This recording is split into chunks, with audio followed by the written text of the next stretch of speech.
Olá, bem-vindos a mais um encontro das fontes do selfie.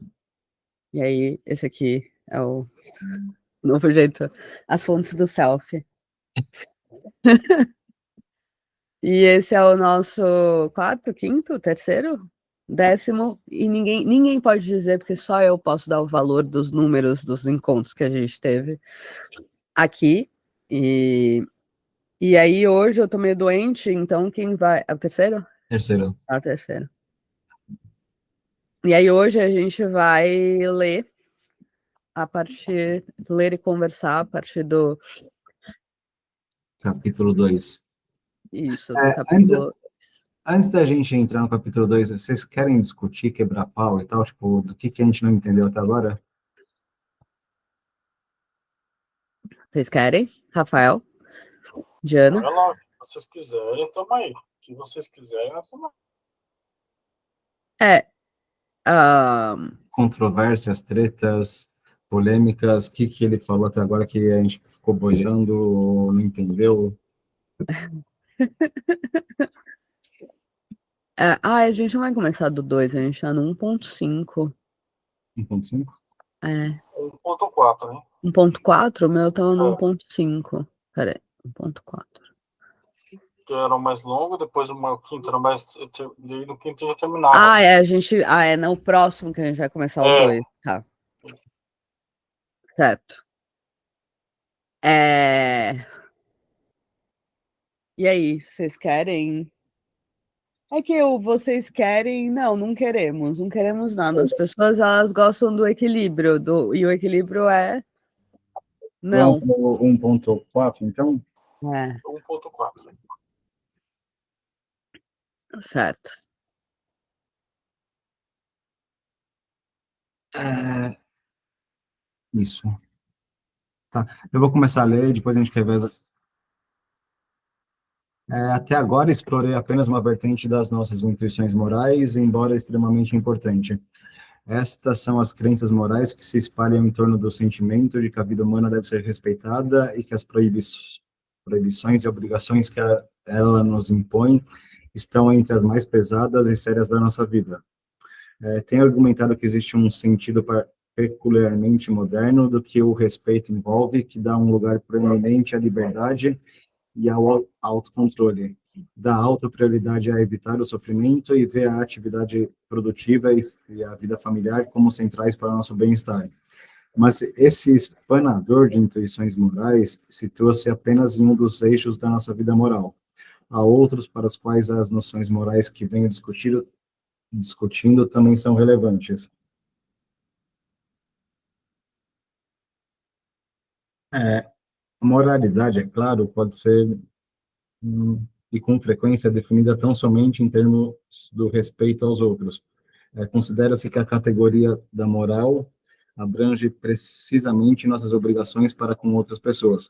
Se, contudo, adotarmos essa definição, teremos de admitir que existem outras questões além da moral que são de essencial importância para nós e põem em jogo uma avaliação forte. Há questões sobre como vou levar minha vida que remetem ao aspecto de que tipo de vida vale a pena ter ou que tipo de vida vai cumprir a promessa implícita em meus talentos particulares, nas exigências incidentes sobre alguém com minha capacidade ou do que constitui uma vida rica e significativa em contraposição a uma vida voltada para questões secundárias ou trivialidades. Trata-se de interrogações de avaliação forte, visto que quem as faz não tem dúvida de que se possa, ao seguir os próprios anseios e desejos imediatos, dar um mau passo e, em consequência, fracassar na tarefa de levar uma vida plena. Para compreender nosso mundo moral, temos de ver não só que ideias e quadros descritivos subjazem a nosso sentido de respeito pelos outros, mas também aqueles que alicerçam nossas noções de uma vida plena. E como veremos, essas não são duas ordens muito distintas de ideias. Existe uma sobreposição substancial, ou melhor, uma relação complexa na qual algumas das mesmas noções básicas ressurgem de maneira nova. Isso acontece de modo particular naquilo que chamei acima de afirmação da vida cotidiana. Em geral, pode-se tentar destacar 3 eixos do que se pode chamar, no sentido mais geral, pensamento moral. Além dos 2 que acabamos de mencionar, nosso senso de respeito e obrigações para com os outros, e nossa compreensão do que constitui uma vida plena, há também uma variedade de noções relacionadas à dignidade. Com isso, eu quero dizer as características pelas quais pensamos em nós mesmos como merecedores ou não merecedores do respeito daqueles que nos cercam. Aqui, o termo respeito tem um significado ligeiramente diferente do anterior. Não estou falando agora de respeito de direitos no sentido de não violação, que poderíamos chamar de respeito ativo, mas sim de pensar bem de alguém, até mesmo de olhá-lo, que é o que queremos dizer quando dizemos na linguagem comum que ele tem o nosso respeito. Vamos chamar esse tipo de respeito de atitude. Fala aí, Rafa. Eu acho isso muito legal. Eu achei esse parágrafo muito legal, pelo sentido. Quando a gente pensa em respeito, tem essa sutileza, né? Não é só um respeito, assim, igual ele colocou, do direito, no sentido, assim, só de lei ou coisa do tipo. Porque você pode ser também grosseiro dentro do direito, entendeu? Você pode ser ofensivo, ser agressivo, sem necessariamente você quebrar alguma lei ou alguma coisa positiva, algum direito positivo. Entende? Sim. Então, eu acho isso muito legal, porque essa sutileza entre a lei positiva e a lei mesmo que ele fala de uma coisa mais educação, né? E um olhar, querendo dizer, quando dizemos na linguagem comum, ele tem o nosso respeito, que é bem interessante isso. É isso. É que ele está trazendo 3 áreas que a gente avalia de forma forte, não só se a gente gosta ou se não gosta, mas tipo de pensamento moral, assim, que ele está chamando, né? Tipo, avaliação forte. Né? Sim, sim. Mas aí isso aí não fica meio avaliação fraca? Como assim? Esse respeito aí não é uma. Porque daí entra numa espécie de, tipo, gosto, não? Ou não? Tipo, esse respeito é aquilo que. Porque todas as pessoas têm respeito. Todas as pessoas merecem respeito, certo? Que seria o primeiro que ele está falando de respeito e obrigações, naquele sentido de respeitar a autonomia, Isso. respeitar... E todas as pessoas têm dignidade. Isso. E obrigações. Ele avaliou em 3 eixos, né? Respeito, Dignidade, obrigações e respeito dignidade. e dignidade. E aí, isso é tipo alguma coisa intrínseca às pessoas, não vem de uma avaliação forte, né? Não, mas pelo que eu entendi nesse parágrafo, ele está falando de dignidade como o respeito merecido. Tipo de... Ah, tá. A Marcia manja muito mais de filosofia do que eu, então, tipo, deixa eu respeitar o que ela está falando aqui. Tá, entendi. Acho que seria nesse sentido, né? Tipo, que seria o respeito atitudinal. Aham, tá, entendi. A partir da ação ética do outro, né? Isso. A partir da conduta ética da outra pessoa. Saquei. É que teria o primeiro sentido de respeito, que acho que é esse respeito de direitos, e outro respeito que ele está chamando que é de atitudinal. Entendi. Atitudinal no sentido de ação ética, né? Creio eu que sim. Tem a ver com dignidade. No Vou sentido... colocar ação, porque, tipo, moral é ação, né? Comportamento, ação, atitude ética. Atitude, Acho que comportamento. no sentido que às vezes a gente fala que a gente perdeu a nossa dignidade por fazer X ou Y. Aham. Tipo, fui num. Eu sempre dou os piores exemplos. Fui numa suruba com um monte de gente feia, perdi a minha dignidade. Sou gente bonita. Isso. Fica por aí. Mas é porque você foi num lugar e você se comportou de um jeito que não era, né? Você teve uma atitude Vergonhosa, vergonhosa, desprezível. porque você estava na suruba com feios. Se tivesse uma suruba com bonitos, aí você ia ganhar respeito. Por aí. Né? Acho que é por aí. Acho que é por aí. Agora eu fiquei pensativo. Desculpa, sexta-feira à noite. Pensando na suruba, né? Que você não foi. Sexta-feira à noite, né?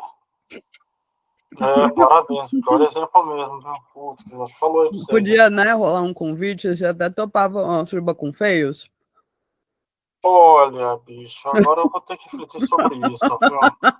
Deixa eu dar essa resposta agora? Como assim? Não precisa, no final do encontro você diz aí. Tô ficando com medo aqui, gente. Olha, tá chovendo aqui de repente.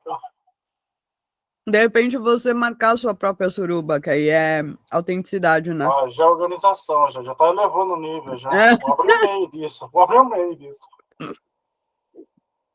Ele vai explicar dignidade aqui no sentido de... Nossa dignidade, no sentido particular que estou usando aqui, é nossa percepção de nós mesmos como impondo respeito, atitude. A questão de em que consiste a dignidade de alguém não é mais evitável do que aquelas de por que devemos respeitar os direitos dos outros, o que torna uma vida plena. Por mais que uma filosofia naturalista possa nos levar a pensar nisso como outro domínio de mera extinção? O que é extinção, mano? Será que tem relação com alguma coisa de Como é que tá no bichinho aí? Deixa eu ver também. Deixa eu ver no original. Não. Sources, né? Sources of the self. Aqui no livro, por mais que uma filosofia naturalista possa nos levar a pensar erroneamente nisso, como mais um domínio de meras reações viscerais, similares à dos babuínos ao estabelecer sua hierarquia. Tá no sentido distinto, né? Alguma coisa assim, né? Podia estar institutual, alguma coisa assim, institutual. Instintivo, visceral. Alguma coisa assim. Reações semelhantes à dos babuínos estabelecendo sua hierarquia. E nesse caso, sua inevitabilidade deveria ser... Peraí, ó, só pra gente ver aqui. Peraí, onde é que tá? Deixa eu ler, ó, vou ler em inglês pra ver, ó. The issue of what one's dignity consists is no more avoidable than those of why we ought to respect others' rights or what makes a full life. However, much a naturalist philosophy might mislead us to thinking of this as another domain of mere gut reactions, similar to those of gut reactions, né? Isso. Boas reações? Boas reações. Gut reaction, gut é tipo intestino, vísceras. Então, tipo, seria tipo uma reação visceral ou uma reação instintiva. Uhum. Tá. Pode continuar. Na edição que a gente tem, tá falando de reações viscerais. Reações semelhantes da dos babuínos. Eu acho que visceral é melhor, porque... E nesse caso, sua inevitabilidade... Visceral é melhor, né? Visceral.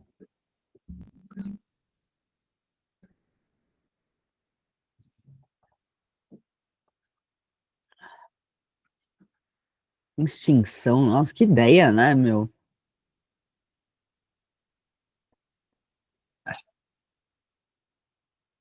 E nesse caso, sua inevitabilidade deveria ser tanto mais óbvia quanto nossa dignidade está tão entrelaçada em nosso próprio comportamento.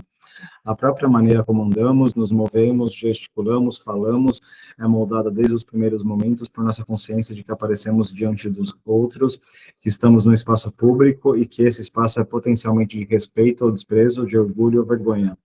Nosso estilo de movimento expressa como nos vemos...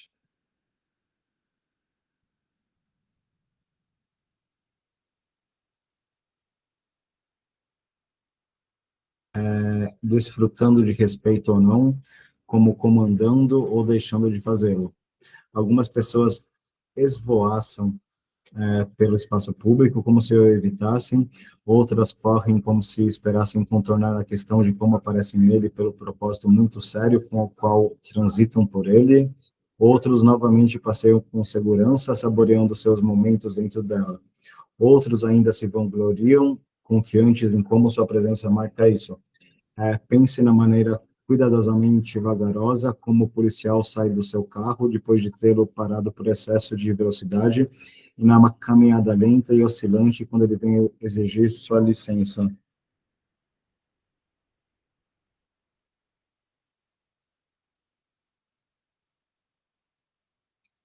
Exatamente em que vemos nossa dignidade consistindo? Pode Então, ser nosso poder, ali nosso... aqui ele tá falando de, tipo, posição social também, né? Dignidade tem a ver com a sua posição social. Quando ele tá falando do Também. policial, tipo, o cara não precisa de pressa, ele pode só, tipo, pá, ser de boa. É isso? Sim, que acho que ele vai falar no próximo parágrafo de poder. Tá. Exatamente em que vemos nossa dignidade consistindo. Pode ser nosso poder, nosso senso de domínio do espaço público, ou nossa invulnerabilidade ao poder, ou nossa autossuficiência, nossa vida tendo seu próprio centro, ou sermos queridos e procurados por outros, um centro de atenção. Mas muitas vezes o senso de dignidade pode se basear em alguma das mesmas visões morais que mencionei acima. Por exemplo, minha percepção de mim mesmo como chefe de família, pai de família, mantendo emprego, sustentando meus dependentes, tudo isso pode ser a base do meu senso de dignidade. Assim como sua ausência pode ser catastrófica, pode estilhaçá-la, minando totalmente meu sentimento de valor próprio. Aqui, o senso de dignidade é tecido nessa noção moderna da importância da vida cotidiana, que reaparece nesse eixo. Provavelmente, algo como esses três eixos existe em todas as culturas, mas há grandes diferenças em como são concebidos, como se relacionam e em sua importância relativa.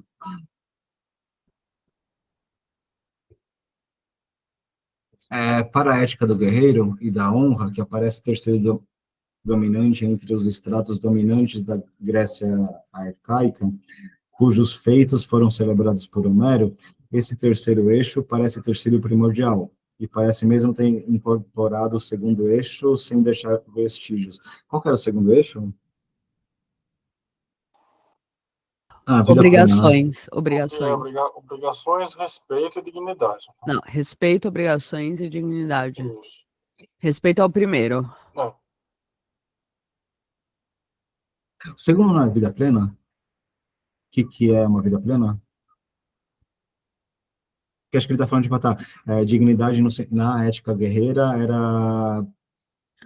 acabou meio que abarcando o que significava ter uma vida plena. Tipo, se você fosse um guerreiro fodão, isso era uma boa vida. Isso, Aham, tá. isso. Certo.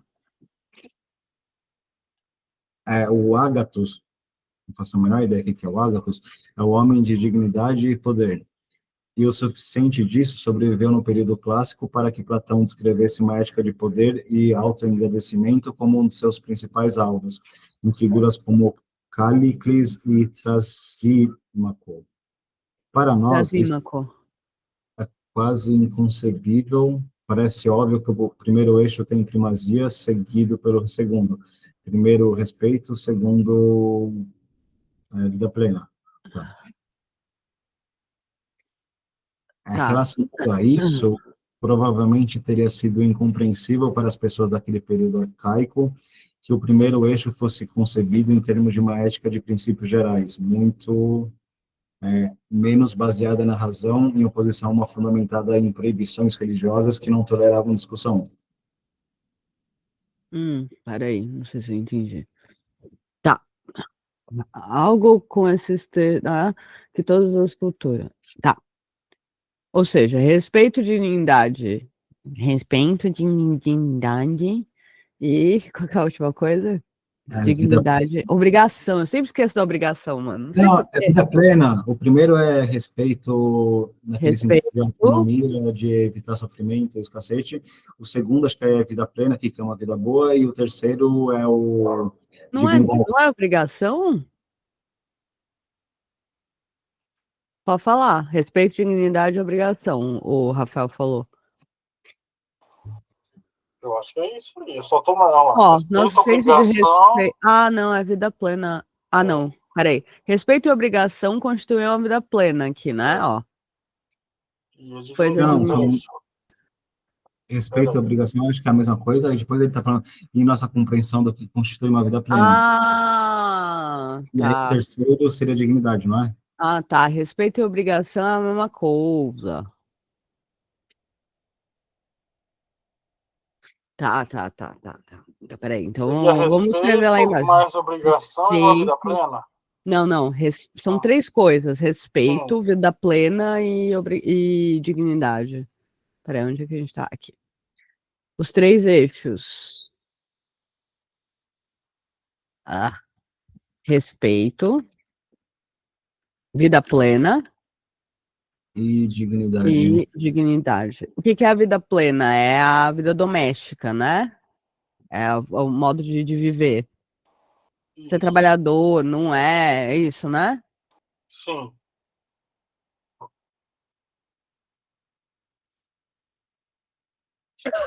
Porque lá no. Hum, ó, aqui, ó.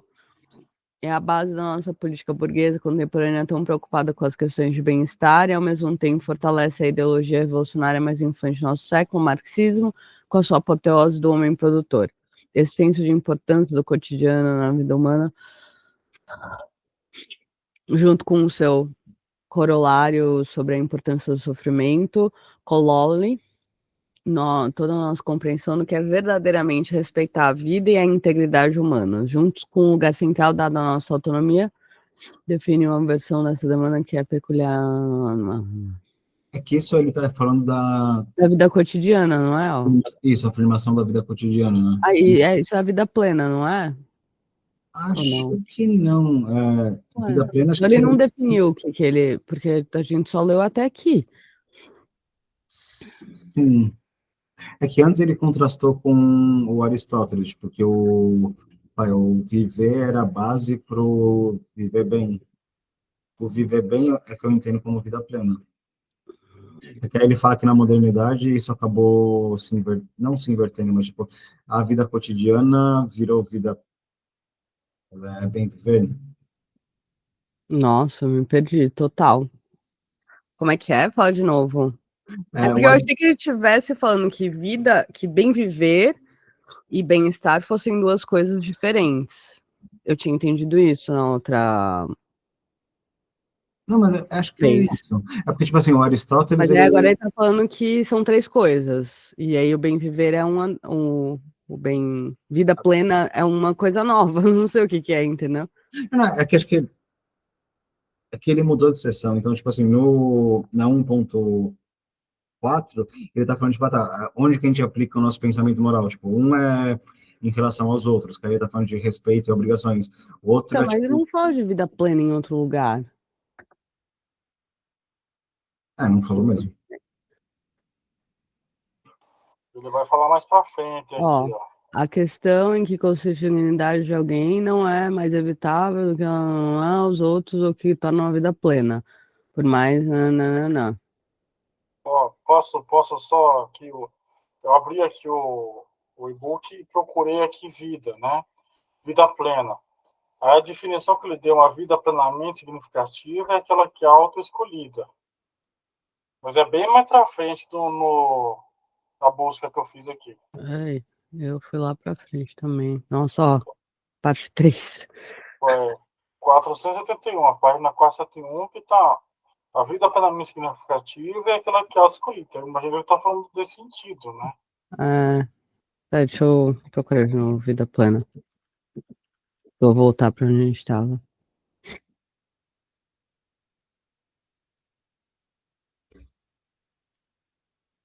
Ó, Ó, ele está falando Poxa. na página 21, ele fala aqui.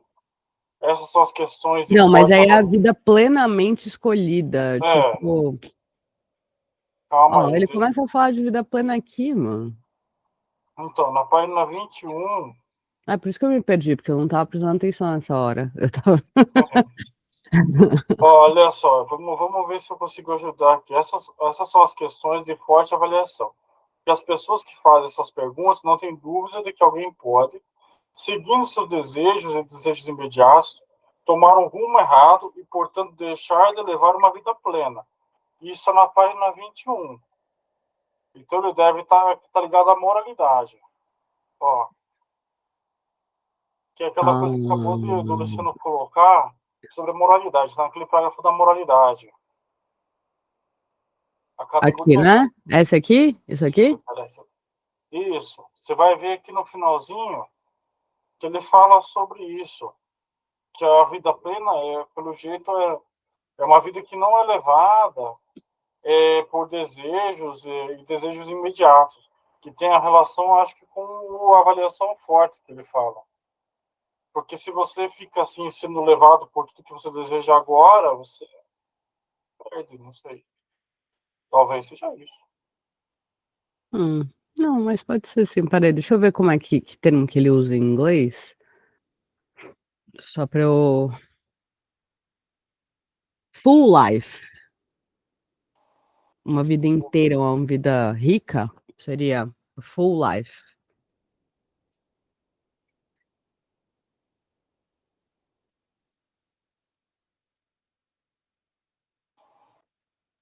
Eu me lembro disso bastante no próprio livro da Ética no Tá, então ele Corpo. faz, tipo, essas duas mencionadas, nosso senso de respeito e obrigações às outras pessoas e as nossas compreensões sobre o que faz uma vida completa.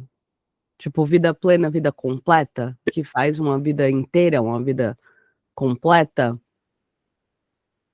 É que acho que um pouco em cima nesse parágrafo, porque ele está falando, tipo, há questões sobre como vou levar minha vida que remetem ao aspecto de que tipo de vida vale a pena ter ou que tipo de vida vai cumprir a promessa implícita em meus talentos particulares, blá, blá, blá. Isso Hum, ele está falando, tipo, tá, é uma vida boa ou não? uma vida inteira, uma vida completa, uma vida. Pronto. Porque vida plena pra mim não significa nada. Uma vida inteira é dúbio, mas pelo menos me diz mais coisa do que vida plena, vida plena. O que que é vida plena? Pleno pra mim é alguém sereno, calmo. A vida plena é uma vida calma, não é uma vida inteira, uma full life, não é? Tipo, eu não tô questionando a tradução em si, é só que eu tô questionando o meu cérebro burro que não entende. Porque quando o cara fala, tipo, vida plena, eu vou pensar, sei lá, num monge budista. Eu não tava pensando, tipo, sabe, uma vida completa, uma vida rica, talvez, sabe? Porque quando ele É, fala full life, eu tô pensando, ele tá falando, tipo, uma vida rica, né? Uma vida completa. que tipo de vida vale a pena ter? Seria uma vida boa, né? Não, uma vida completa não é uma vida boa necessariamente, porque, sei lá, tem obrigação, tipo, tem guerra no meio disso, Mas sobe um né? pouquinho, por favor, tipo, Desculpa. Aqui? um pouquinho mais só. Aí, ó, calma aí. A pergunta sobre agora. Que porra de redação? Aonde que A tá? pergunta, a pergunta sobre agora. Nesse parágrafo daí que começa com moralidade, tem, Ah, ó, tá. A categoria Há perguntas sobre agora. que vou viver minha vida, que tocam na questão de que tipo de vida vale a pena ser vivida, ou que tipo de vida cumpriria a promessa implícita em meus talentos particulares, ou as exigências impostas a alguém com os meus dotes, ou do que constitui uma vida rica e significativa. Vida plena que ele está falando é tipo esse vida rica e significativa.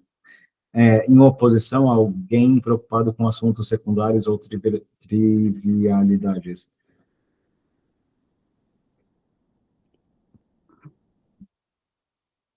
Que tipo de vida que tipo de vida que vale a pena? Hum. É que ele está falando, nesse parágrafo daí, está falando, tá, pensamento moral dá para a gente aplicar para como a gente trata os outros, dá para aplicar para que tipo de vida que a gente quer ter, e aí depois ele vai falar de dignidade. É que, no caso da ética guerreira, tipo, a dignidade, Tá, então essa full life é uma vida significativa. isso, Não é uma vida rica, boa. uma vida rica Você e tá com. significativa. Não, mas você, se for uma vida boa, você fica no contemporâneo. Você fica no mimimi da outra coisa. Tá, é que depende Porque de como isso você... tem coisas sociais implícitas, entendeu? Sim, sim, é porque aqui que é uma concepção de vida rica e significativa. A gente pode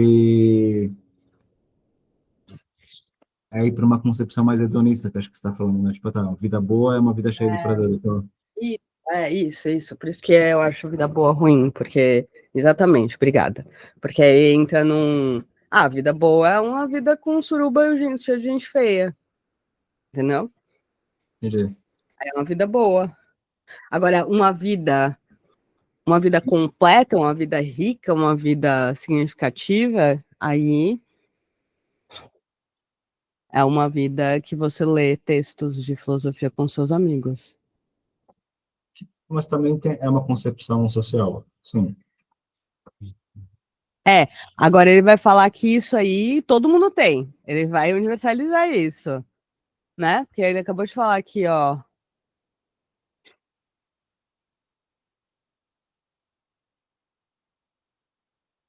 Aqui, ó. Todo mundo tem. O pensamento moral, mas não que todo mundo teria a mesma dignidade ou o mesmo respeito, ou todo mundo teria vida Ah, plena.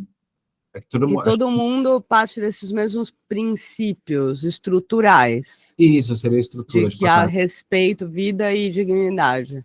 Vida plena, né?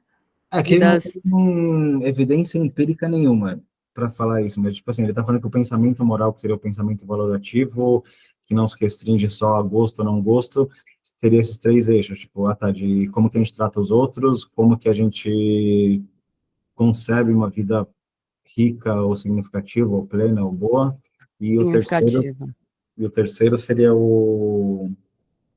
a dignidade, A tipo, tá, dignidade. Tá, beleza. a gente Ok, é agora eu merecedor entendi. ou não respeito, né? Agora eu saquei, agora eu entendi. Agora, ágatos é bom, né? Virtude, eu acho. Ágatos é bom, virtuoso em grego. É isso? É. Beleza.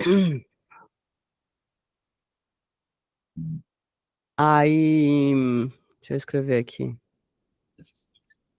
Ágatos quer dizer bom, notável, virtuoso.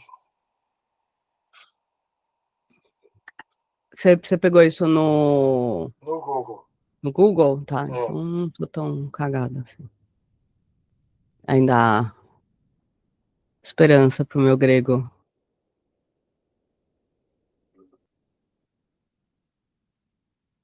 É que virtuoso, tem outro nome, né? Mas. Deixa eu ver. Ai, tá. Na edição que eu tenho do livro, ele nem fala ágatos. Ele fala o quê?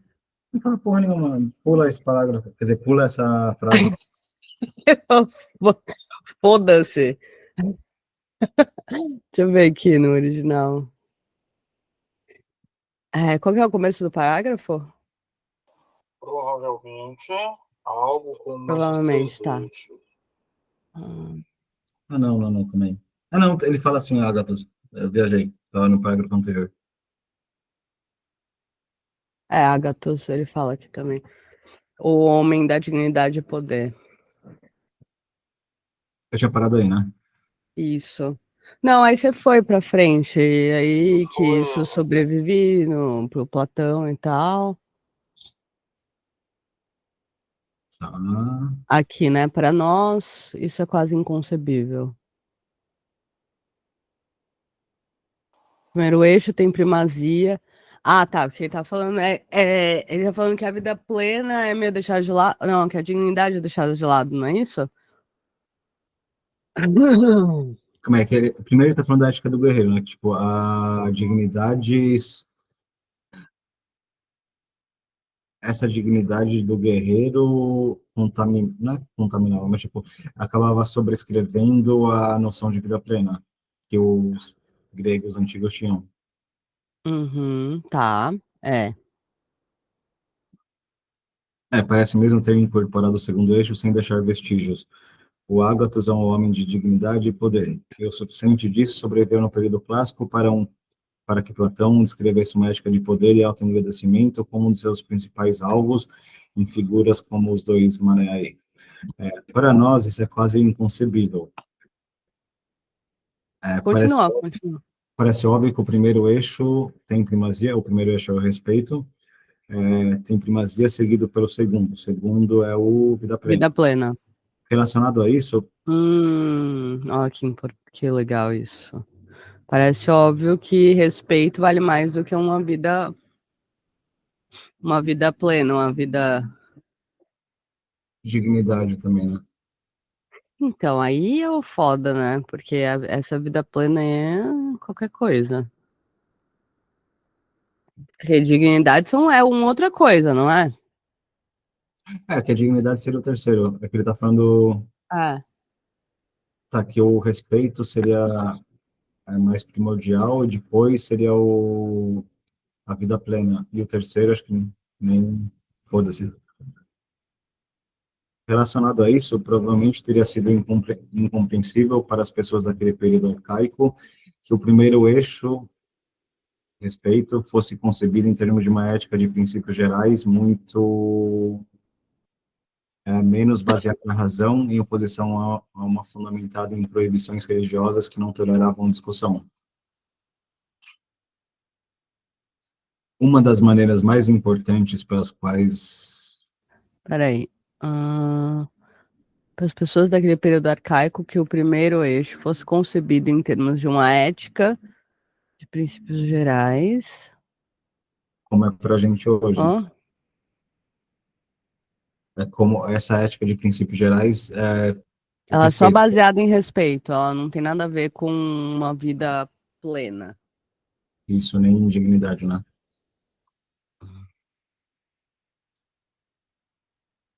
Muito menos baseada na razão, em oposição fundamentada em proibições religiosas. Tá, certo. Então, tipo, o fundamento antes eram coisas externas, né? Eram fundamentações externas, fundamentações de lei, né? Da lei dada ali, externa. E não no interno do respeito, tá? Acho que eu entendi. Pode continuar. Todo Uma mundo das, entendeu? uma das maneiras mais importantes pelas quais nossa época se destaca das anteriores diz respeito ao segundo eixo, vida plena. Faz-nos sentido um conjunto de questões. O cara podia colocar em parênteses, alguma coisa assim, né? Beleza. Faz-nos Podia, sentido. né? Que preguiça. Zé Mané é preguiçoso. Já não basta ele falando uns negócios que não são óbvios, aí ele não ajuda a gente. Tipo, tem que ficar lembrando, tá, calma aí. Primeiro é isso, segundo é aquilo. É, É, faz sentido para a gente um conjunto de questões que giram em torno do sentido da vida, tá, que é a vida plena, que não seriam totalmente compreensíveis em épocas anteriores. Os modernos podem duvidar ansiosamente se a vida tem significado ou se perguntar qual que é o significado dela. Por mais que os filósofos possam estar inclinados a atacar essas formulações como vagas ou confusas, o fato é que todos nós temos uma sensação imediata de que tipo de preocupação está sendo articulada nessas palavras. 42. Talvez possamos chegar ao ponto nessas questões da seguinte maneira: questões ao longo do segundo eixo, vida plena, Vida plena. podem surgir para pessoas de qualquer cultura. é porque eu ainda tô lendo outro, que eu não sei se você entendeu o outro que eu atrasei.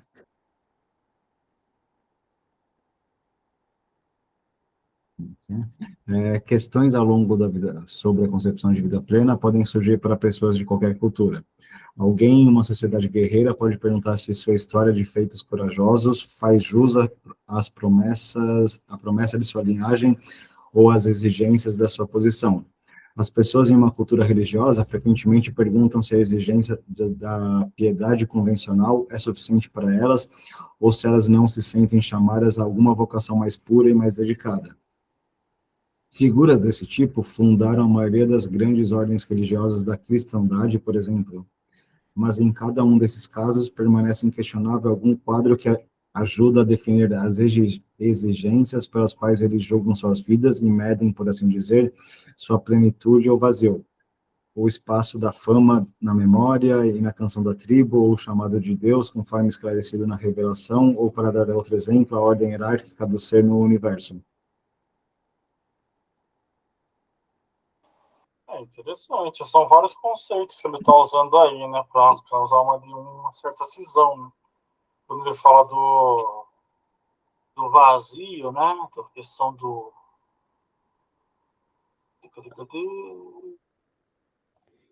da plenitude do vazio, são alguns conceitos, né, que foram usados ao longo do tempo. Antigamente, o guerreiro tinha que ser o Goku, né, tem que virar um Super Saiyajin nível 5. No outro, não, você tem que ser um ermita com tendências espirituais.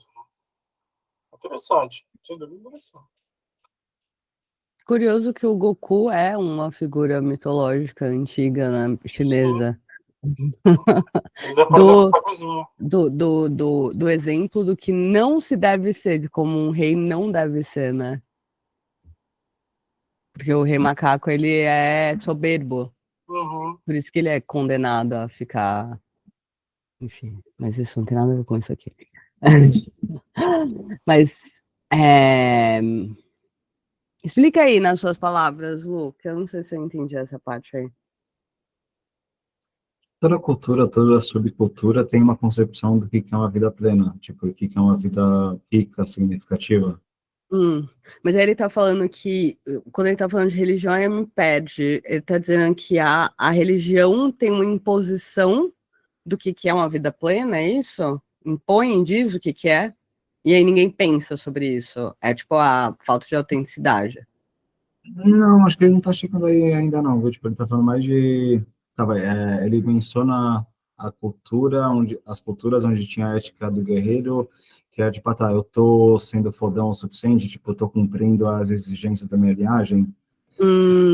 Uma outra concepção seria uma concepção religiosa, tipo, eu tô sendo caridoso, ele não usa caridoso, qual é a palavra que ele usa? Piedoso, né? Piedoso. Eu estou sendo piedoso o suficiente, ou isso já é bom, já é uma vida rica, ou eu preciso, sabe, tipo, ir para o monastério, virar um monge e por aí vai, sabe? Tá. Isso, mas isso aí que ele tá dizendo que é o que é a vida plena. Ele não tá dando a definição dele de vida plena, ele tá falando, tipo assim,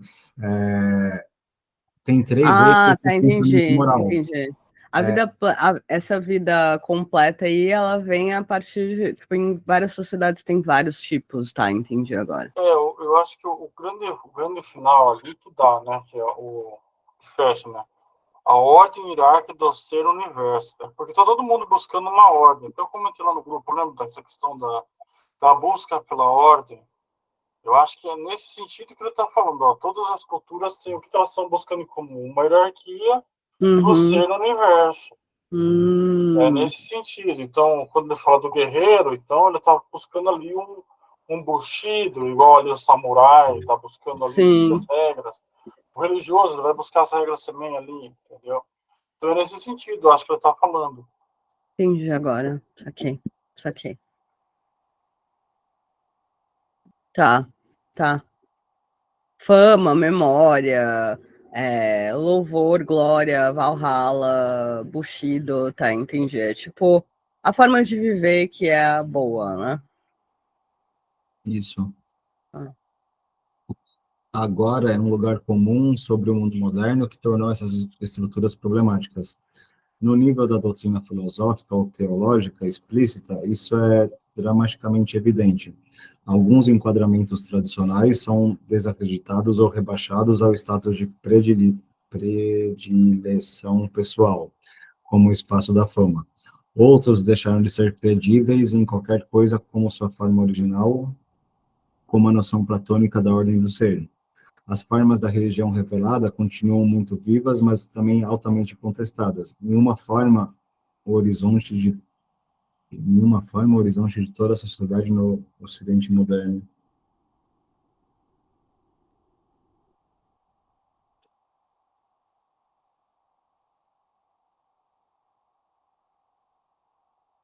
Aqui no livro, nenhuma delas plasma o horizonte de toda a sociedade no Ocidente moderno. Tipo, que seria uma visão fragmentada. A gente não tem uma visão compartilhada do que é uma vida plena. Tá. Deixa eu ver aqui em inglês. Eu falo de horizonte, né? Aqui em inglês fala none forms the horizon of the whole society in the modern West. Nenhuma forma o horizonte da sociedade inteira do Ocidente moderno, da sociedade inteira, de uma sociedade inteira no Ocidente moderno. O que está escrevendo? Nenhuma dessas, né, forma o horizonte de toda a sociedade no Ocidente moderno. De uma sociedade completa, uma sociedade inteira, da sociedade inteira. Isso, a gente está mais fragmentado, né? Tipo, não tem essa visão compartilhada. Tá, certo. Esse termo horizonte é frequentemente usado para enfatizar esse ponto. O que Weber chamou de desencantamento, a dissipação de nosso senso do cosmos como uma ordem significativa, supostamente destruiu os horizontes nas quais as pessoas anteriormente viviam suas vidas espirituais. Nietzsche usou o termo em sua célebre passagem Deus está morto, como poderíamos beber o mar? Quem nos deu a esponja para limpar todo o horizonte? Talvez essa maneira de dizer apele sobretudo aos intelectuais. Talvez essa maneira de dizer apele sobretudo aos intelectuais que dão muita importância às doutrinas explícitas que as pessoas subscrevem e de qualquer maneira tendem a ser incrédulos. Mas a perda de horizonte descrita pelo tolo de Nietzsche corresponde sem dúvida a algo muito amplamente feito em nossa cultura, sentido em nossa cultura. Amplamente.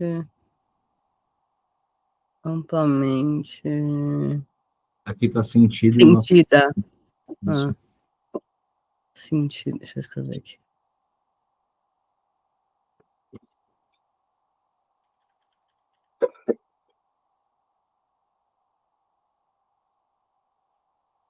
Peraí, eu vou fazer assim. Será que tem. Ai, tem branco.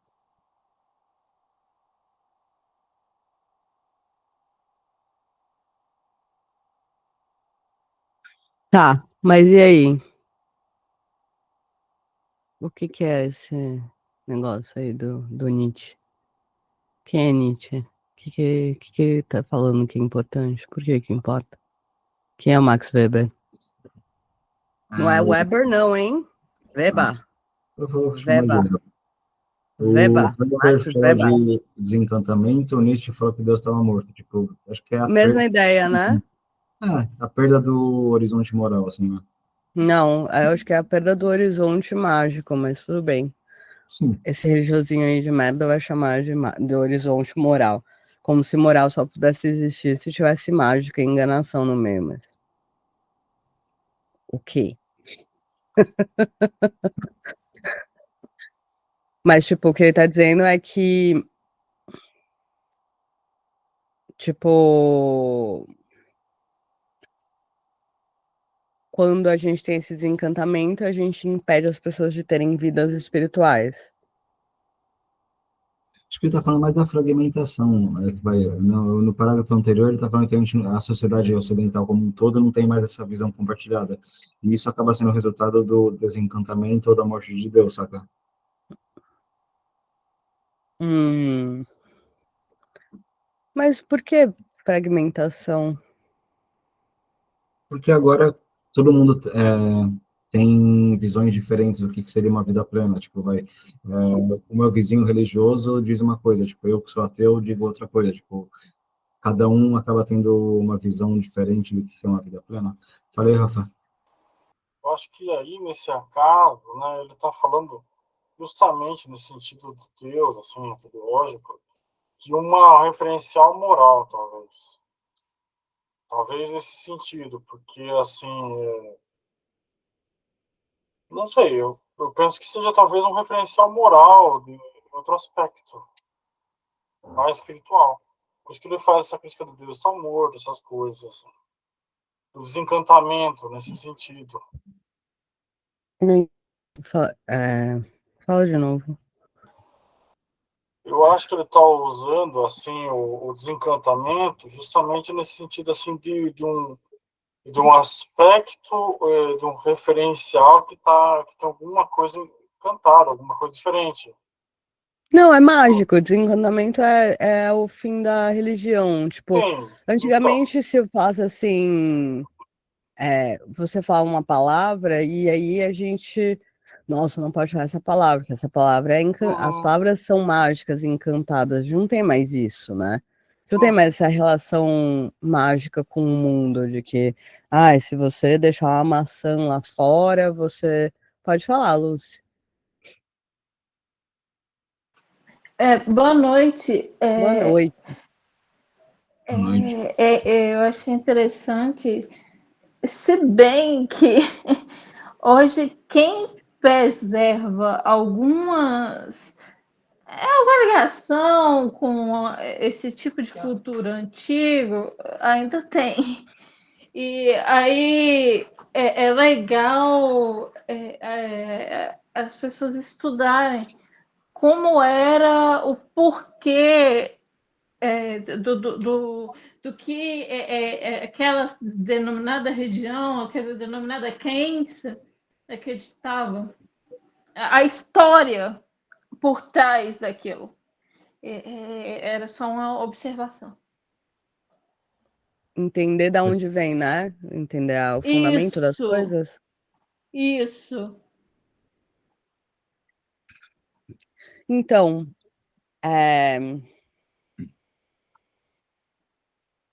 tipo assim,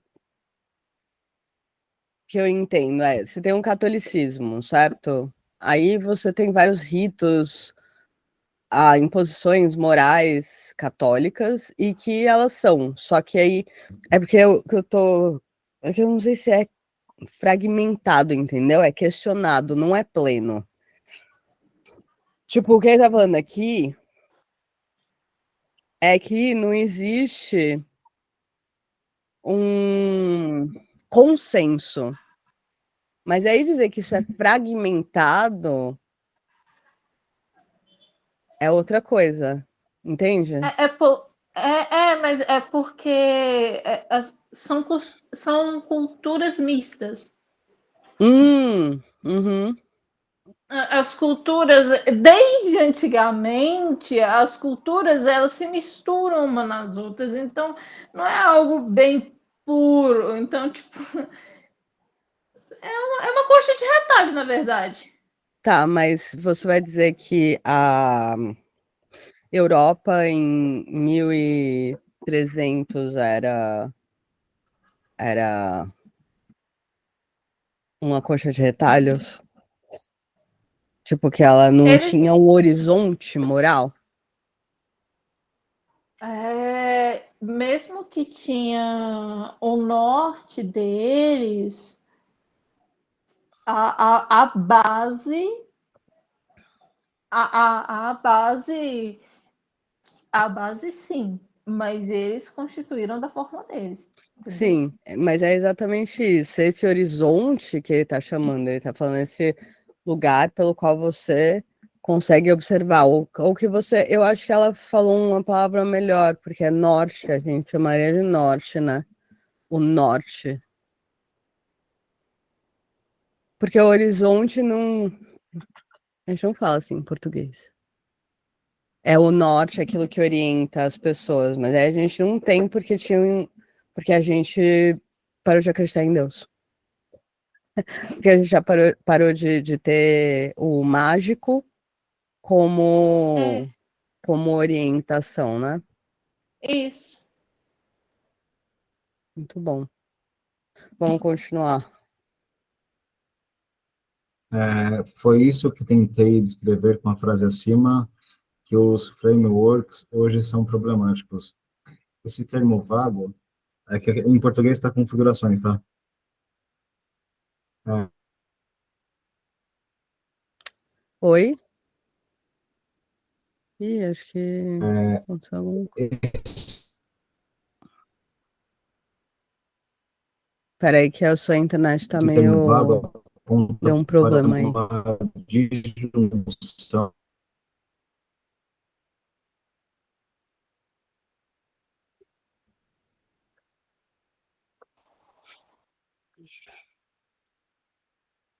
Fui eu que Não, travei ou foi o não, Luciano? Luciano. Ah, foi o Luciano, tá. É sua Não, culpa. tá ouvindo? Você que eu. Você, agora a Beleza. gente tá vendo. Você que era o nosso horizonte. Eu fiquei, será que sou eu ou. Não, era você. Vai tudo de novo que ninguém ouviu nada. Tá, ele está falando das configurações. Foi isso que tentei descrever com a frase acima, que os frameworks ou configurações hoje são problemáticos. Esse termo vago aponta para uma disjunção relativamente aberta de atitudes.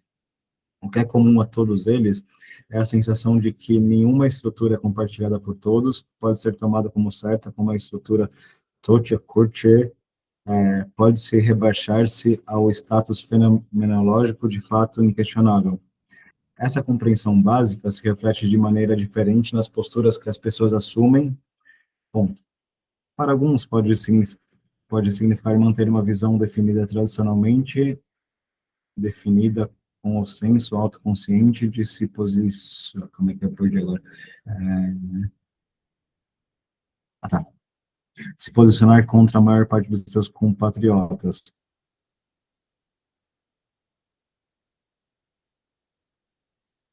Outros podem ter a visão, mas com um sentido pluralista, de que é um entre outros, certo para nós, mas não necessariamente obrigatório para eles. Outros ainda se identificam com uma visão, mas da maneira um tanto provisória e semi-provisória que descrevi acima na seção, sei lá o quê. Suas vidas também. Na seção 1.2. Esta lhes parece próxima de formular aquilo em que acreditam ou de dizer o que para elas parece ser a fonte espiritual com a qual podem conectar sua vida. Todavia, estão cientes das suas próprias incertezas, de quanto estão longe de ser capazes de reconhecer uma formulação definitiva com confiança absoluta. Há sempre algo de hesitante em sua adesão e essas pessoas podem ver a si mesmas como estando, em certo sentido, à procura. Eles estão numa busca na expressão apropriada de Alasdair MacIntyre. Como que fala mesmo daí? MacIntyre. McIntyre. É um Mac inteiro, um McIntyre. Eu me perdi um porco nesse. Aqui é a seção 2, 1.2, né? Isso.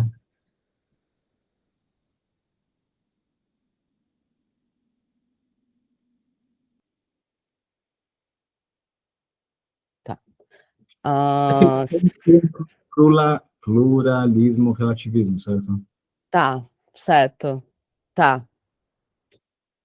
Que tem um problema com compartilhamento e comunalidade entre as coisas, né? Isso, que não teria uma estrutura compartilhada por todos, né? É. Ah, mas,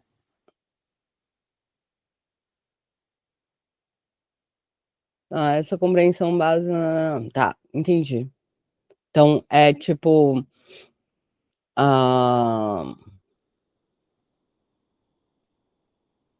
Agora sim, é uma visão individualizada sobre o que é vida plena, isso, né?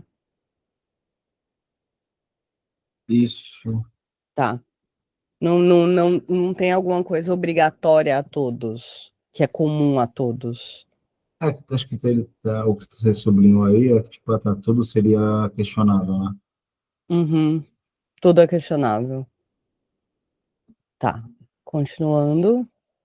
Com esses buscadores, é claro, somos levados além da gama de estruturas tradicionalmente disponíveis. Eles não apenas adotam essas tradições provisoriamente, mas também desenvolvem frequentemente suas próprias versões delas ou combinações idiosincráticas delas, empréstimos ou semi-invenções dentro delas. E isso fornece contexto dentro do qual a questão do significado tem seu lugar. É uma coxa de retalhos, acho que como a Lúcia estava falando, né?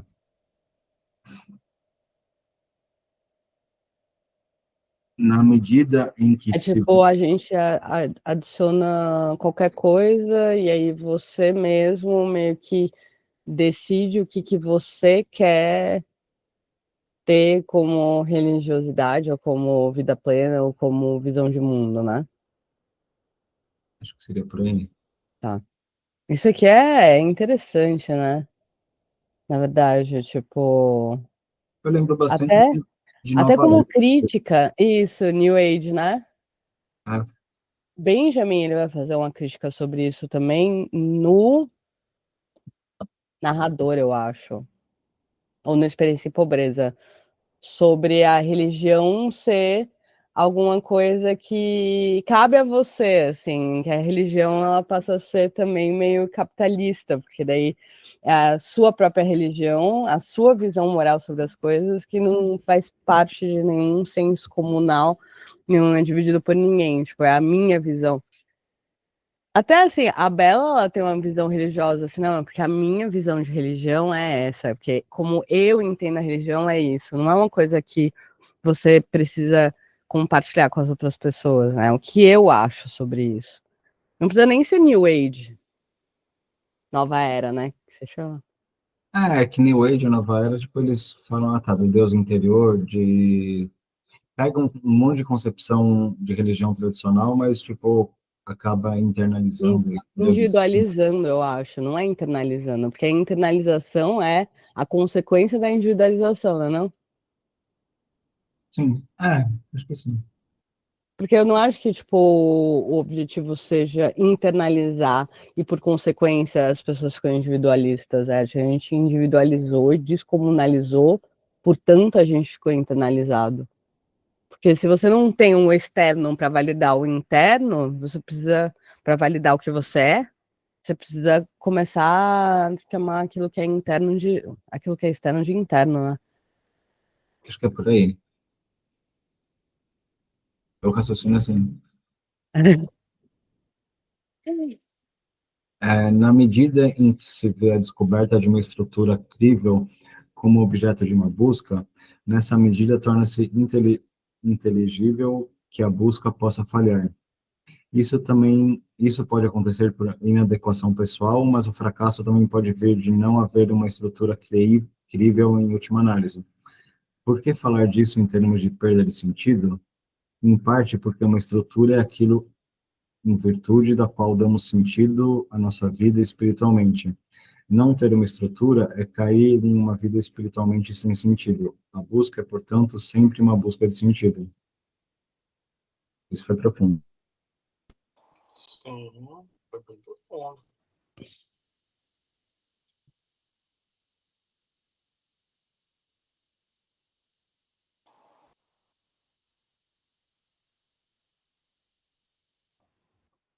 Ah, peraí, essa parte aqui, né? Só que eu nem prestei atenção. Explica aí pra mim de novo. O profundo. É que ele está falando que a gente não tem uma estrutura compartilhada. E essa configuração, a estrutura, seria aquilo que a gente consegue dar sentido para a nossa vida. Não ter essa configuração, uma estrutura, é cair em uma vida espiritualmente sem sentido vazia. A busca é, portanto, sempre uma busca de sentido. Hum,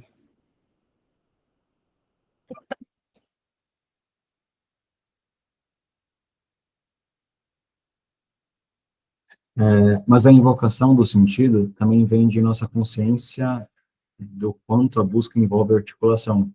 Encontramos o sentido da vida articulando-a.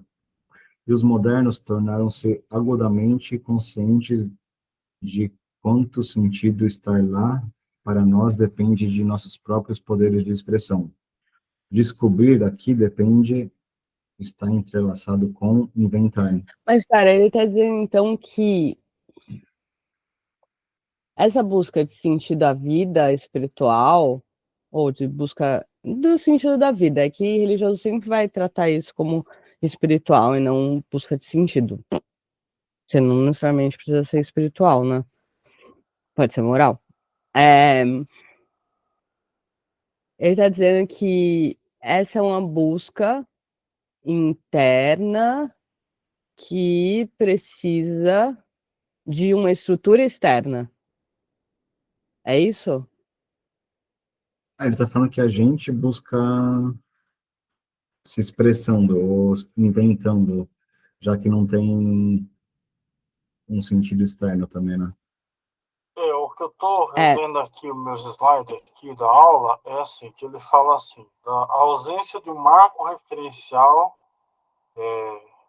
crível e confiável conduz ao fracasso que contém uma vida sem sentido espiritual, e de ser carente da possibilidade de levar a cabo uma forte valoração.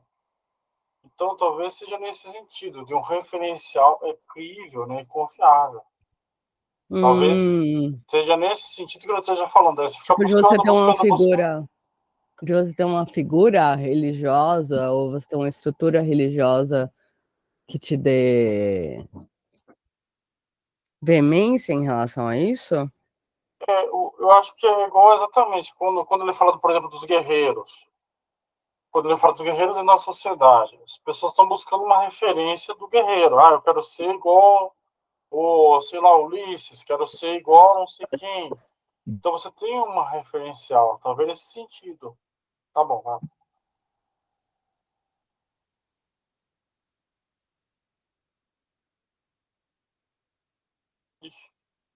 É que você tem essa referência externa, né?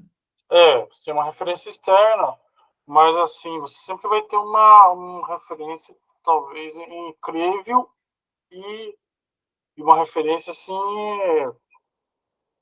igual era. Lembra de Platão, quando tinha referência de Sócrates? De Aristóteles para Platão, assim, uma referência mais ou menos nesse sentido. Eu quero ser igual esse fulano. Mas ela é uma referência, um marco referencial. Um norte, um horizonte. Isso, o horizonte, né? O norte. Por exemplo, hoje em dia é difícil a gente achar essas figuras. É difícil. Assim, talvez porque todo mundo ficou meio miliar, alguma coisa nesse sentido.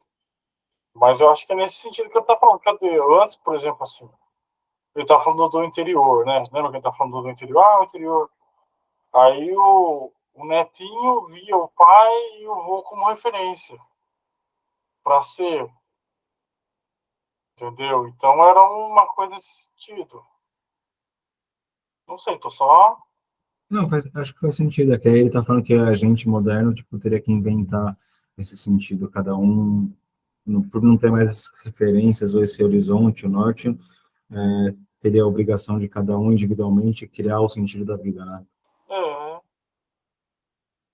Porque isso é uma coisa que eu lembro. Eu lembro uma coisa. Quando eu assisti a Lessie. Você lembra do Lessie? Aquela série que passava no SBT? Qual que é o nome? Lessie, a cachorrinha. A Lessie, aquela cachorrinha. É uma série que passava na televisão. Então era assim. Quando chegava no final de semana, não sei se você já deve ter visto isso. Chegava, por exemplo, assim. Sábado e domingo. Ia lá o vô, o pai e o filho fazer algum projeto no final de semana. Aí a mãe, a avó e a filha iam fazer outra coisa na cozinha. Então, eles tinham uma certa ali, apesar de hoje você pode dizer, mas é machismo, não sei o que tal. Não é nem essa discussão, mas é só para entender que é um marco referencial de pessoas que estão ali, que eles estão gerando na família. Então, o avô está ensinando coisa para o pai e para o filho. O pai está ensinando coisa para o filho, Aí a criança está ali fazendo um monte de coisa, está recebendo uma certa referencial. Entende o que eu quero dizer? Mais ou menos nesse sentido, talvez, que eu esteja falando. Faz sentido.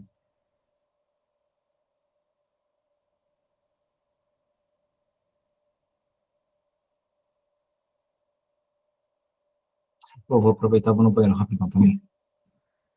Beleza, ó.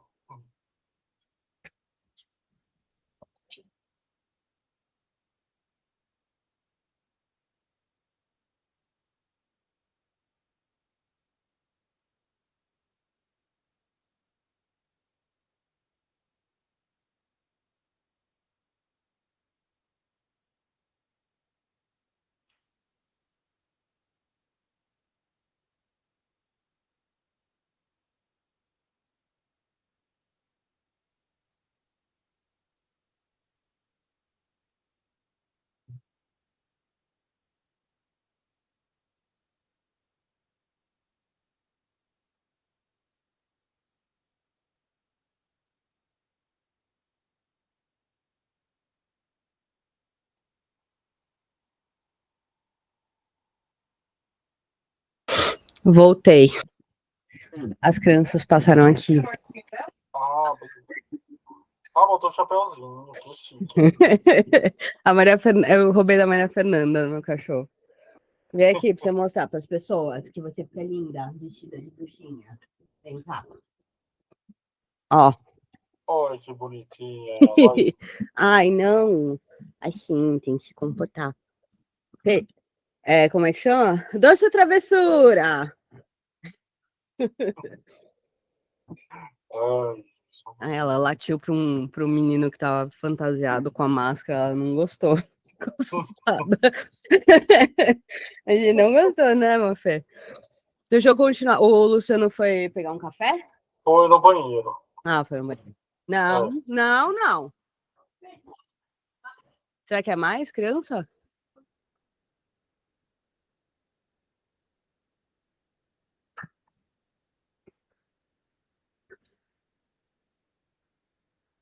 Pô, se aparecer criança aí, fala que isso daí é colonialista, colonialidade. Colonialismo. Uhum. Irlandês, colonialismo irlandês. Isso. Não, a gente tá comemorando o Dia dos Muertos. 2 dias antes. Eu dava aula para um canadense, né? De português. Aí ele falou assim: Halloween é a festa, é a maior festa na América do Norte. Aí eu, no México? E aí eu fiquei, no México? E aí ele, aqui na América do Norte, eu fiquei, no México também? E ele não entendeu o que eu tava falando. Ele ficou tipo, o que você tá falando? México? Eu tô falando da América do Norte. Porque o canadense entende que a América do Norte é o Canadá e os States. Aí eu falei, nossa, mas o México tem muito Halloween, que estranho, né? Eu sabia que eles tinham Dia dos Muertos, mas eu não sabia que eles comemoravam Halloween. A chata, né? Aí depois... Sou chata mesmo. Quer aprender português, não quer entender o que é América do Norte? Pô, estuda geografia. Começamos no Charlie Taylor e terminamos no Ratinho. Muito Vamos lá, continuemos. Aonde que parou?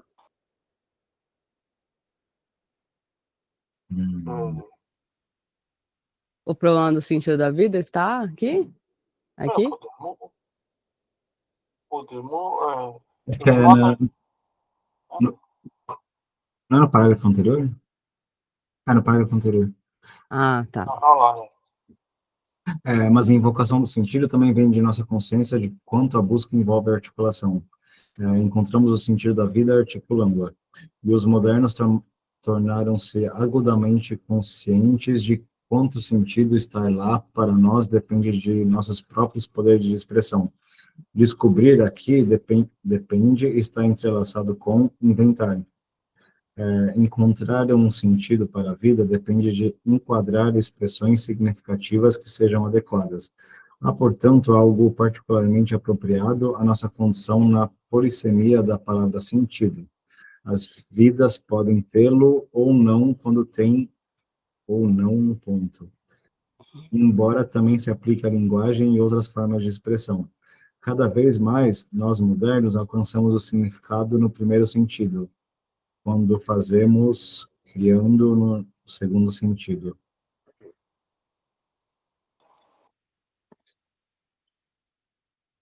Continua.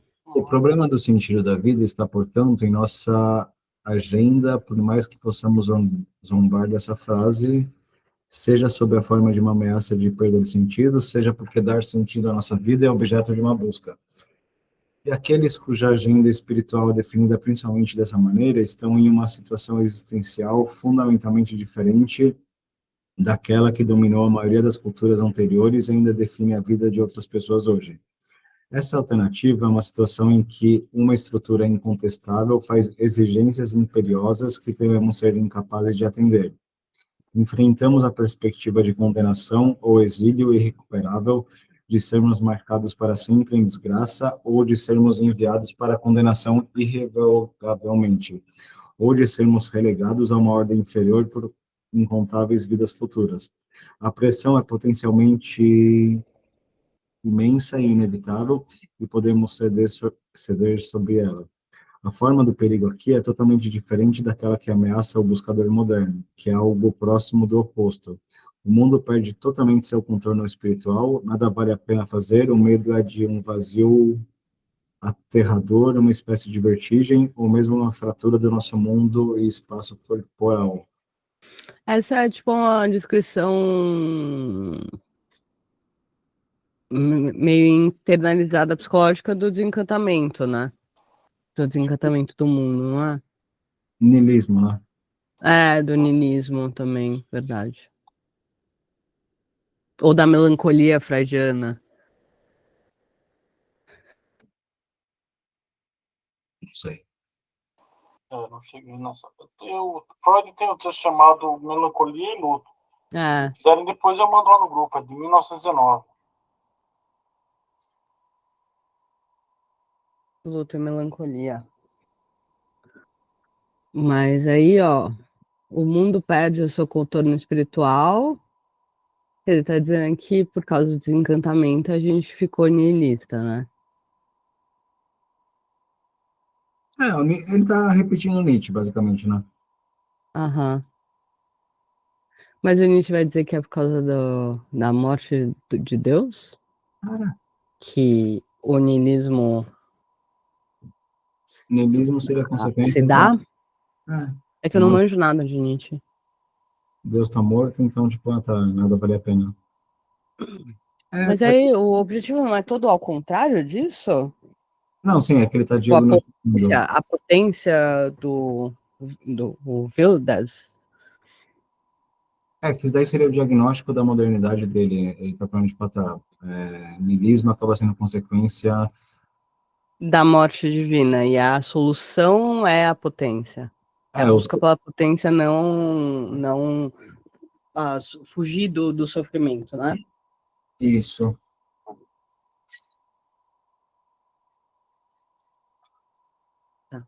Certo. Para ver o contraste, pense em Lutero, em sua intensa angústia antes do seu momento libertador de insight sobre a salvação pela fé. Seu senso de condenação inevitável, condenando-se irremediavelmente por meio dos próprios instrumentos de salvação ou sacramentos. Seja como for que se queira descrever isso, não foi uma crise de significado. Esse termo não faria sentido para Lutero em seu uso moderno que vem descrevendo aqui. O sentido da vida era por demais inquestionável para esse monge agostiniano, como foi para toda a sua época.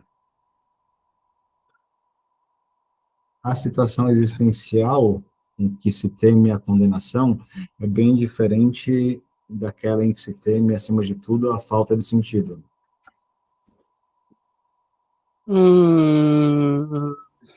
Tá. Tipo, você ter medo de Deus é diferente de você ter medo de não existir Deus.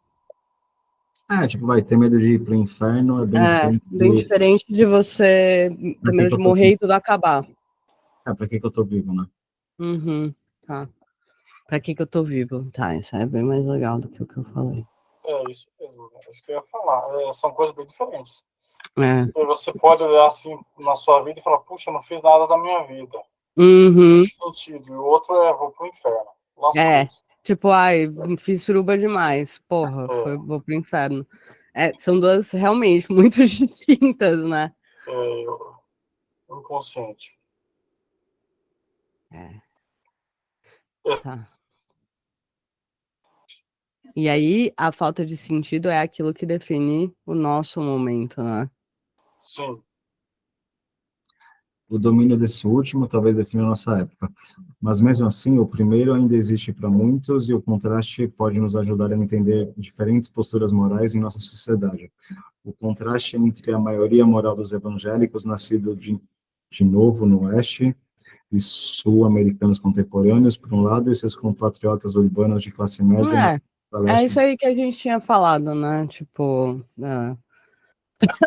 ainda tem evangélico que acha que tem, né? Que tem essa relação, mas não é. Não tem o horizonte, né? Isso não é mais o horizonte.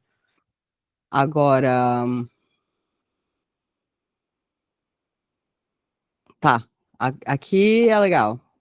Lê isso De aí. uma forma que ainda não podemos compreender adequadamente, a mudança entre esses dois predicamentos existenciais parece ser acompanhada por uma mudança recente nos padrões dominantes da psicopatologia.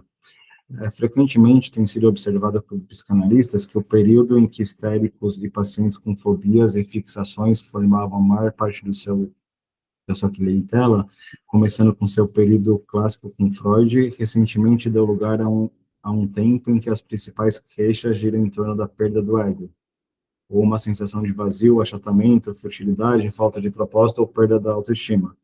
Exatamente qual é a relação entre esses estilos de patologia e os predicamentos não patológicos que os acompanham é muito incompreensível. Mesmo para tentar entender isso seriamente, teremos que obter uma melhor compreensão das estruturas do eu, algo que caiu tentar abaixo. Mas parece esmagadoramente plausível a priori que haja alguma relação, e que a mudança comparativamente recente no estilo da patologia reflete a generalização e popularização em nossa cultura dessa perda de horizonte que uns poucos espíritos alertas previam há um século ou mais.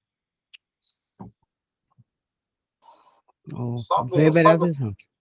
sabe o que é interessante? Que a segunda crítica que eu vejo em relação ao sentido, a sociedade do cansaço, também tem uma crítica nesse sentido sobre essa psicopatologia, porque lá fala assim, que a gente saiu de uma sociedade disciplinar para uma sociedade performática, uma coisa assim. Então, algumas coisas da neurose já não se aplicariam, e aquilo também está falando de uma perda do ego, né? É uma sensação de vazio, achatamento, futilidade, falta de propósito, perda de autoestima. É uma coisa cada dia mais comum. É uma coisa cada dia mais que as pessoas estão se perdendo, né? Porque foi até o que a gente estava falando, né, Luciano? Antes, né, essa questão do referencial, né? De uma coisa mais próxima, talvez. Talvez, não sei. Seja interessante. Hum, é que eu. Vai, fala aí, Luciano. Fala aí, meu.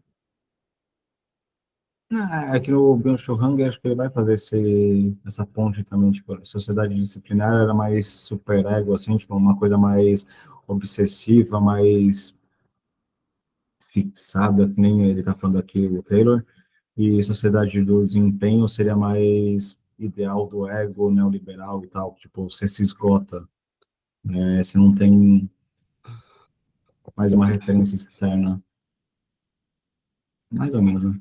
Tá, mas aqui o que ele tá falando.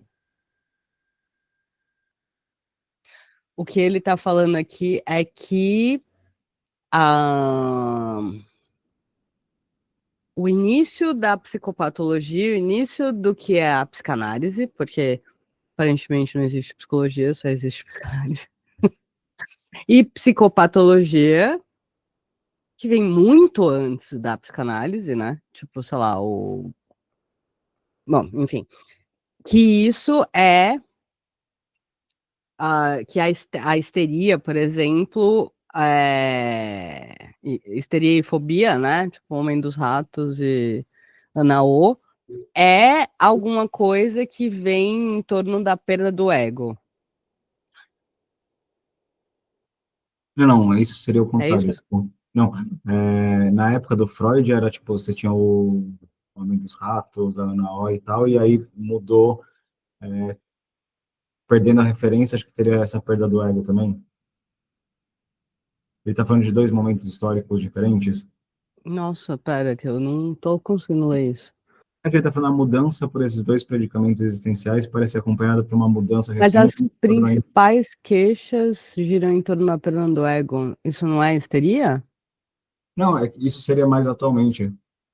É que ele tá falando de dois momentos, né? Tipo, que mudaram os padrões predominantes de psicopatologia. Primeiro seria, tipo, os histéricos e pacientes com fobias e fixações, formavam a maior parte da clientela do Freud.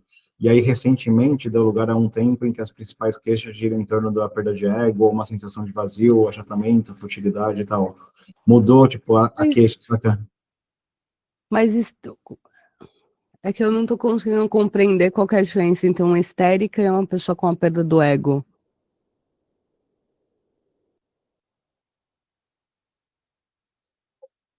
Tipo, pra mim, bom, enfim, tá. Histeria é alguma outra coisa que não é uma pessoa que tá sentindo é, a- o que é? Falta de propósito, achatamento, futilidade, é isso? Isso, acho que o As histérico, histéricas não estão sentindo isso. E os pacientes com fobia não estão sentindo falta de propósito, nem isso. perda da autoestima. É que acho que na época do Freud, que ele tá falando de histéricos, pacientes com fobias e tal, seria mais uma questão de superego, de repressão e tal. Tá, entendi. Perda do ego, sensação de vazio, futilidade, esgotamento, falta de propósito, é que não tem mais esse referencial É que, externo. pra mim é um negócio tão qualquer coisa, né? Sensação de vazio. Hum. A Ana O tá falando de sensação de vazio. Não, é que eu acho que é um vocabulário tão qualquer coisa que não indica muito, sabe? É um vocabulário meu. Isso aqui é qualquer lugar, desde do Charcot até ontem. Isso aqui é qualquer reclamação sobre o eu, é isso aqui. Ué, mas o que ele está dizendo é que aqui existe muito eu e aqui existe pouco eu. Algo assim, é que seria tipo modernidade sólida e líquida, né? Tipo, na sólida você tinha referências muito bem estabelecidas, rígidas e tal, tipo, você tinha repressão pra cacete. Já hoje em dia, tipo, você não tem mais esse norte, é líquido, é fluido demais, tipo, é fragmentado ou não compartilhado. É que assim, o que ele tá falando é tipo, existe uma relação entre estilos de patologia, né? E aí que as patologias mudaram e deixam de existir e passam a ser novas coisas, certo? Os padrões predominantes da psicopatologia acompanhariam os padrões culturais, né? Isso. E aí ele vai no próximo tentar entender o que são as estruturas do eu estrutural, que eu entendo que é universal, porque você está falando de estrutura, você está falando de alguma coisa que sempre é. Sim. E como você já leu, ele consegue falar o que é o. Da perspectiva dele, sim. Aqui ele está falando, tipo, essas fontes externas seria tipo o bem, vai, as Aham. fontes morais. Se a gente não tem mais as fontes do self, tipo, ficaria meio perdido. Entraria Ah, numa tipo, as crise fontes de... do self é aquilo que de fora forjam aquele sujeito interno. A estrutura do eu não é uma estrutura interna, como, tipo, fenomenologia do Russell, por exemplo. Tipo, a fenomenologia do Russell é, tipo, vamos analisar as estruturas mentais que um sujeito compreende, entende, a suspensão, né? Acho que ele está falando mais de tipo, a Tá falando identidade. o que é que faz alguém se sentir um eu. É que tipo, a identidade é determinada pelos horizontes morais que a pessoa tem. É uma crise de identidade que ele fala, seria tipo, quando você não tem É porque mais. não tem mais ninguém, não tem nada fora. Não Tipo sei se assim, você tem histérico porque a histérica, ela, tipo, não pode transar, ela fica triste e chora pra caralho. Mas agora não, tipo, você pode transar, foda-se, ninguém nem quer te comer, ninguém faz sexo mais, e não existe nenhuma outra pessoa, todo mundo se encontra na internet, pronto, aí você fica... "Ah", porque nem tem mais nada fora, é isso? Tipo, é o solipsismo, uma crise solipsista, assim. é que não sei se ele chega a falar de externo, mas ele está falando bem de. É porque se alguém fala que as fontes do self são uma estrutura do bem, moral, significa que são fontes externas, não são internas. E eu digo isso porque a gente estrutura o eu como alguma coisa interna, né? De psicologia. A psicologia não vai estudar, sei lá, a criação do catolicismo e a construção do bem a partir do Platão e Agostinho para entender o que é uma histérica, entendeu? Não tá nem aí. A psicologia está tentando olhar como são as estruturas mentais e como são as estruturas mentais da mente, ou as estruturas do eu, da alma, ou as estruturas do cérebro cognitivas, uma neuro, e aí, o externo é meio que uma adição a isso, né? Tipo um complemento. Faz sentido isso que eu tô dizendo? É que depende de qual psicologia que você está falando, né? Tipo, pro behaviorismo é tudo É externo. assim. Mas o Não é que não existe. behaviorismo não tá muito preocupado, ele tá preocupado nas estruturas que fazem você responder ou não a certos ímpetos, a certos Estímulos. estímulos, obrigada, externos. Ainda tem um quê interno, entendeu? Tipo, se você oferece alguma coisa positiva, você dá uma resposta positiva. E aí, você tá partindo de alguns pressupostos, né? Tipo. Ah, de que as pessoas gostam de coisas positivas. Ah, não, tá. É que aí o behaviorismo vai mais pro tecniquez. Tipo, ele vai criticar depois o behaviorismo, mas o behaviorismo tenta sair de. O que é positivo, o que eles chamam, é tipo o que se acrescenta depois da resposta e que aumenta a frequência dela. Tipo, pode ser um soco. Tá, mas tem, sei lá, tipo, o que é behaviorismo? Mas o que eu tô pensando é que, esse livro sempre me deixa confusa, porque ele fala, tipo, as fontes do self. O self, ele não fala as fontes do eu, ele fala as fontes do self, né? Então, já há ele já tá optando por usar um nome, que não é o nome que a gente normalmente usaria, né? Porque o self é como você se vê dentro de um local que existem outras coisas, né? Tipo, um eu, todo mundo é um eu, né?